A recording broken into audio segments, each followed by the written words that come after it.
এটা একটা highest level meeting চট্টগ্রামের। আমরা এই জন্যই মিলিত হয়েছি যে দেশে আইনের শাসন প্রতিষ্ঠা করতে হবে কার্যকরভাবে, জনপ্রত্যাশা অনুযায়ী। সুতরাং এখানে সন্ত্রাসীদের অভয়ারণ্য যেখানেই থাকুক নির্মূল করতে হবে। রাষ্ট্রকে চ্যালেঞ্জ করার মতো যে দুঃসাহস সন্ত্রাসীরা দেখিয়েছে সেটাকে আমরা যথাযথভাবে অ্যাড্রেস করব। এবং এই এলাকায় সলিমপুর, জঙ্গল সলিমপুর, আলীনগর, এই টোটাল এলাকায় এবং সারাউন্ডিং যে সমস্ত এরিয়া আছে এগুলোর রোড নেটওয়ার্ক আমাদেরকে এস্টাবলিশ করতে হবে।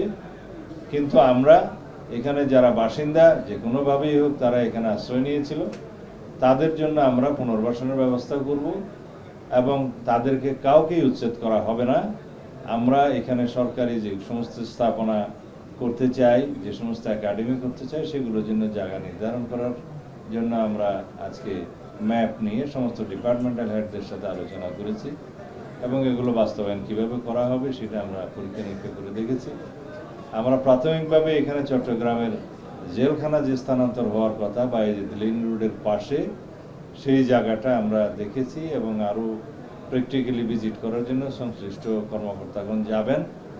এখানে কাউকে ডিস্টার্ব করা হবে না, কোনো বসতি উচ্ছেদ করা হবে না, কিন্তু আমরা এই কারাগারের স্থানটা আমরা আগে নিজেদের দখলে নিয়ে, কারা অধিদপ্তর, আইজি প্রিজন তার দখলে নিয়ে পরবর্তী উন্নয়নের ব্যবস্থাটা আমরা করব। সেটা জরুরি হয়ে গিয়েছে। অন্যান্য ডিপার্টমেন্টের জন্য কোথায় কী স্থাপনা করা যায় এবং কি করতে হবে সেগুলো আমরা যথাযথ পরিকল্পনা করে এগোবো। তার আগে আমরা এলাকায় আইন শৃঙ্খলা নিয়ন্ত্রণ করতে চাই এবং শান্তি প্রতিষ্ঠা করতে চাই। আর সন্ত্রাসীরা যেখানে আশ্রয় নিয়ে থাকুক না কেন, যাদেরই প্রশ্রয় নিয়ে থাকুক না কেন, সেগুলো সব কিছু আমরা চিহ্নিত করে তাদের বিরুদ্ধে ব্যবস্থা নেব ইনশাআল্লাহ। আপনারা সবাই সহযোগিতা করবেন, কারণ গণমাধ্যমের বন্ধুরা যদি আপনারা সহযোগিতা করেন, ইনফরমেশন দেন যথাযথ প্রক্রিয়ায়, তাহলে আমাদের আইনশৃঙ্খলা বাহিনীর জন্য সেটা খুব বেশি সহায়ক হবে। আশা করি আপনারা সবাই দেশের কল্যাণের জন্য, আইনশৃঙ্খলা পরিস্থিতি উন্নয়নের জন্য এবং জনপ্রত্যাশা অনুযায়ী শান্তি প্রতিষ্ঠার জন্য, জনগণের নিরাপত্তা বিধানের জন্য সহযোগিতা করবেন। ধন্যবাদ।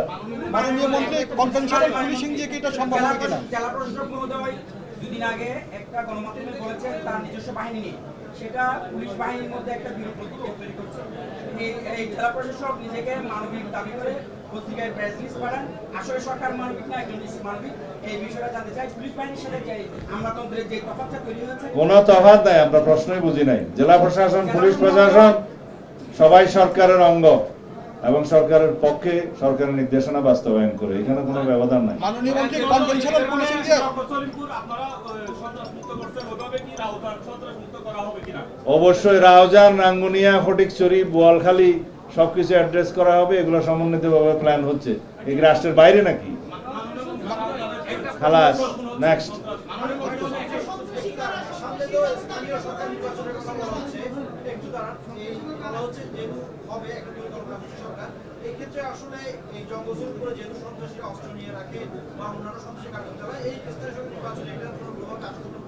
যে কোনো প্রশ্নই হলো না, কোনো সন্ত্রাসী থাকবে না এখানে। আর স্থানীয় সরকার নির্বাচন এটা সারা দেশে হবে যেভাবে হয়, এটার সাথে জঙ্গল সলিমপুরের কোনো সম্পর্ক নেই। মাননীয় মন্ত্রী, কনভেনশনাল পুলিশিং দিয়ে একটু প্লিজ কনভেনশনাল পুলিশিং দিয়ে কি জঙ্গল সলিমপুরের এই সন্ত্রাসী এটাকে নির্মূল করা যাবে কিনা? কনভেনশনাল পুলিশিং কে বললো?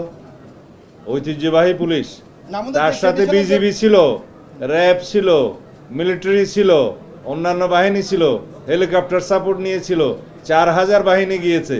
তো এখানে শুধুমাত্র কনভেনশনাল পুলিশ কোথায় গেল? সবাই রাষ্ট্রের পক্ষে, রাষ্ট্রের বাহিনী রাষ্ট্রের কল্যাণে, জনগণের স্বার্থে কাজ করবে, জননিরাপত্তার জন্য কাজ করবে। সবাই আমরা এক।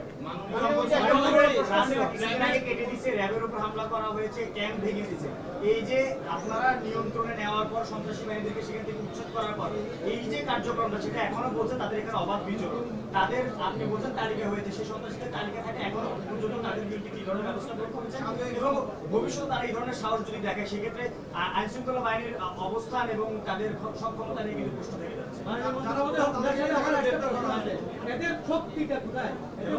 এবং প্রধান নাম তারা এটা না করলে কি স্বরাষ্ট্রমন্ত্রী এখানে আসতো?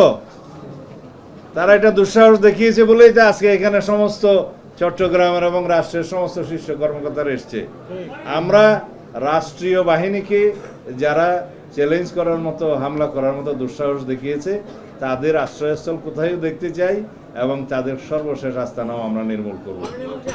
Lily premium gold soap 24 carat gold এনে দেয় রিয়েল গোল্ডেন গ্লো।